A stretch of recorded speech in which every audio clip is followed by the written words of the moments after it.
এমন ম্যাচ বিশ্বকাপ ইতিহাসে আর কখনো দেখা গেছে বা আপনি কি দেখেছিলেন? আহমেদাবাদের নরেন্দ্র মোদী স্টেডিয়ামে যা ঘটলো সেটা কি শুধু একটা ক্রিকেট ম্যাচ, না এটা ছিল রীতিমতো এক সাসপেন্স থ্রিলার? চলুন আর একটু বিস্তারিতভাবে এই ভিডিওতে জানিয়ে দিচ্ছি, তাই প্রথমেই চ্যানেলটি সাবস্ক্রাইব করে ভিডিওটি শেষ অবধি দেখতে থাকুন। টি-20 বিশ্বকাপের গ্রুপ ডি তে দক্ষিণ আফ্রিকা বনাম আফগানিস্তান। শুরুতেই ব্যাট করে কুইন্টন ডিকক আর রায়ান রিকেলটনের 50-তে 20 ওভারে 187 রান তোলে প্রোটিয়ারা। কিন্তু আফগানিস্তান তারা তো গল্পের নায়ক হতে নেমেছিল। শেষ ওভারে দরকার মাত্র 13 রান। রাবাদার বলে নূর আহমেদ আউট, কিন্তু নো বল। জীবন ফিরে পেয়ে পরের বলেই ছক্কা। ম্যাচ একদম হাতের মুঠোয় চলে আসে আফগানিস্তানের। শেষ 3 বলে দরকার মাত্র 2 রান, হাতে একটি উইকেট, কিন্তু রান আউট। ম্যাচ চলে যায় সুপার ওভারে। প্রথম সুপার ওভারেও রোমান্স। আফগানিস্তান 17 রান তোলে, জবাবে শেষ 3 বলে দরকার মাত্র 11 রান।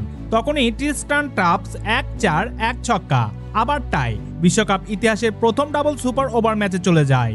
দ্বিতীয় সুপার ওভারে মিলার আর স্টাফ 3 ছক্কায় 23 রান করে। জবাবে গুরবারাজ পরপর 3 ছক্কা মেরে সমীকরণ নামালেন 1 বলে 5 রানে। পুরো স্টেডিয়াম তখন নিঃশ্বাস বন্ধ করে তাকিয়েছিল মাঠের দিকে, কিন্তু শেষ বলে আউট। মাত্র 4 রানের অবিশ্বাস্য জয়ে দক্ষিণ আফ্রিকা প্রায় নিশ্চিত করলো সুপার 8।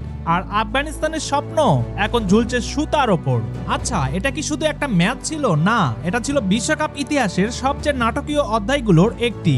আপনি যদি ক্রিকেট ভালোবাসেন তাহলে এই ম্যাচ আপনি কোনোদিনই ভুলবেন না। সম্মানিত ভিউয়ার্স, এই ম্যাচটি আপনার কাছে কেমন লেগেছিল অবশ্যই ভিডিওর নিচে কমেন্ট করে জানাবেন। ভিডিওটি ভালো লাগলে একটি লাইক দিয়ে বিশ্বকাপের সকল ম্যাচের আপডেট জানতে আমাদের চ্যানেলটি সাবস্ক্রাইব করে রাখবেন।